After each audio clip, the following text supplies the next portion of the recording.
Hey friends, Ash here with Gents. Hope you're doing well. I'm back with another Parfums de Marly clone. So recently I did a video on Detour Noir, which is an awesome Parfums de Marly Latent clone, and it's really cheap too. So if you're looking for a cheap Latent clone, check that one out. But today I have a clone of this one, Parfums de Marly Carlisle. Like Latent, this is one of Parfums de Marly's most popular fragrances, but this one is a little bit more expensive than Latent. So it's one of their higher end fragrances, if you want to call it that. Like Latent, it's a big time compliment puller, very versatile and great for cooler weather. It's called Perlador from the brand Borouj. So let's jump into it. Let's check this out.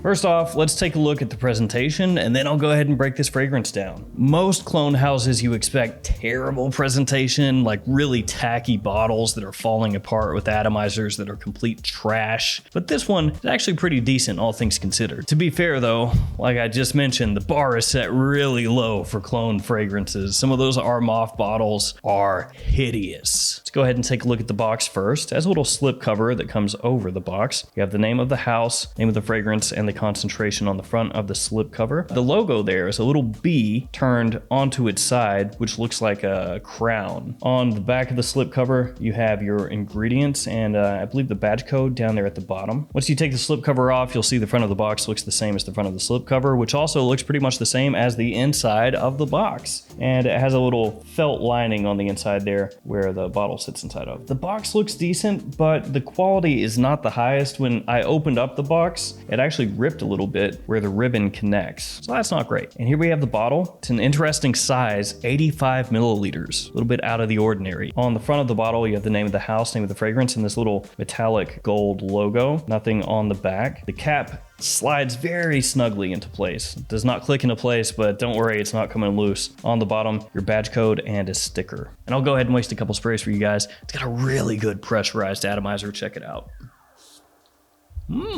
Dior-esque, you could say. My guess here is that it's an up-and-coming fragrance clone house, and they're trying to do things a little bit higher end than some of the other clone brands that have gotten really big over the past number of years. To be fair, the bottle does feel good in the hand. It's got a nice heft to it. The cap is very heavy as well, and the atomizer is great. So this part of the presentation is pretty nice. The box, though, as I mentioned before, could use a little work. But when you do compare it to what it's going up against, I guess it's fine. And this one I got from fragrancebuy.ca. I've mentioned this before, but they have a crazy amount of clone fragrances there. Some really good ones, some hidden gems. This one is about $53 US as of when I'm filming the video. So that would put it on the higher end, I guess you would say, as far as clone fragrances go. But as we go through the video, I'll show you why it's actually not as bad of a deal as you might think. Because when I first saw the price, I was a little iffy, you know, clone fragrance, 50 bucks or more. It doesn't inspire me with great confidence, you could say, most of the time. Now, as I mentioned earlier in the video, this is a clone of Parfums de Marly Carlisle, and it's a darn good one.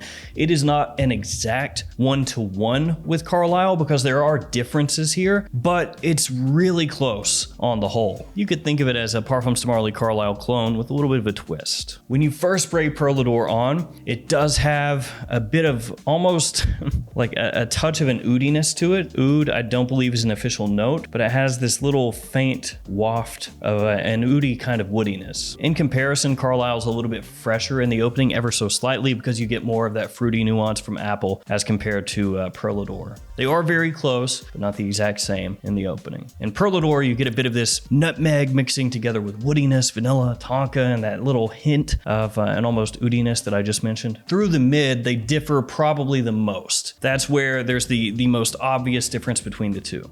Carlisle takes on a bit of a floral aspect, so it has that floral hint of freshness mixing together with woodiness, mixing together with spice and sweetness, whereas Perlador stays more on the woody side of things. I'm not saying it's completely devoid of any kind of floral aspect in the fragrance, but it is much less pronounced than in Carlisle. Again, think of it as Carlisle with a focus on the woods. Once it gets through that aspect though and into the dry down, this one is very close to Carlisle. So it gets a lot closer as it dries. And Perlador is another one of those clone fragrances where you smell it and you just think, man, the quality there is really good. How are they doing this? These cologne brands have come a long way. They used to make just toxic fume type of fragrances where you would spray them on and you would just, you would have to get away. You'd be choking on the liquid death coming out of that bottle. But especially over the past few years, cologne brands have been coming out with some bangers, some fragrances where you smell them.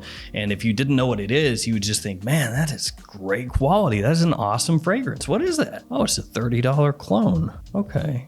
Now, I guess you would expect this to have good quality, all things considered, because the price is elevated a bit higher than you would expect from most cologne fragrances, but it's still really good. This is some great stuff. Now, I haven't smelled anything else from this brand, so I have no clue if this is one of those deals where this fragrance is great, the other ones are crap, or if this is just scratching the surface and the brand has a whole lineup of really nice cologne fragrances. I couldn't tell you. This one, though, is a winner. It's gonna scratch that Carlisle itch at a much lower price. The presentation, maybe some people would think is a little bit gaudy, a little bit tacky, but in the world of clones, it's actually a little understated. And the fact that it does have that pressurized atomizer, makes it feel a little bit more luxurious. At least it's not like those cheap clones where you spray it and it immediately leaks under the atomizer. Those things are just crap. And I will tell you guys also, off a tester strip, this is closer to Carlisle. So when you spray it on a tester strip, you give it a smell, you get more of that fruity sweetness in the top. You get more of that pop, more of that sparkle. Off skin, it does, as I said a number of times, lean woodier. So if you get this in and just spray it on a tester strip, be aware it's gonna be a little different off your skin. Now let's talk about performance. That's very important. I know a lot of people out there very concerned with the performance of their fragrances.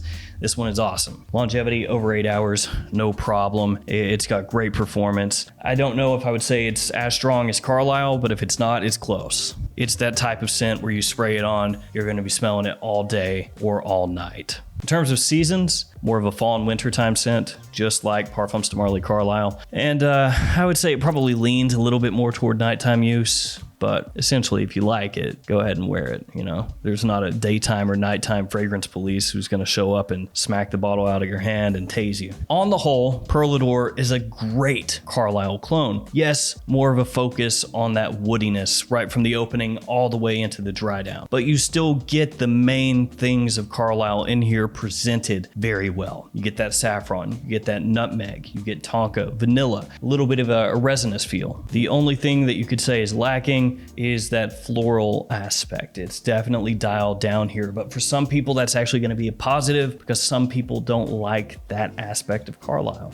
I'll try to see if there are any other of these that look interesting, that look worth picking up. And if they are and they turn out to be really good, I'll let you guys know about them on the channel. But this one, definitely you should be aware of. If you're looking for a Carlisle alternative, check this stuff out. Interesting random little clone house here. Actually, probably the first one in a while that I've tried something from that turned out to be good, in the sense of just random small clone houses, I should say. Because I've tried out some other ones here over the past maybe 6 months from clone houses I was unaware of that were just trash, just terrible. But this actually is good, so surprise. There you guys have it. Borouj Perlador, fantastic performance. Unfortunately, heading into spring in the Northern Hemisphere, but if you wanted to pick it up and wear it this coming fall and winter, I'm sure you won't be disappointed. Like always, I will link this in the description in case you want to check it out for yourself. And if you've already smelled this, let me know what you think about it. All right, guys, thank you so much for hanging with me. Thank you for your support. Please stay safe out there, and I'll see you tomorrow with another fragrance video. See you guys later.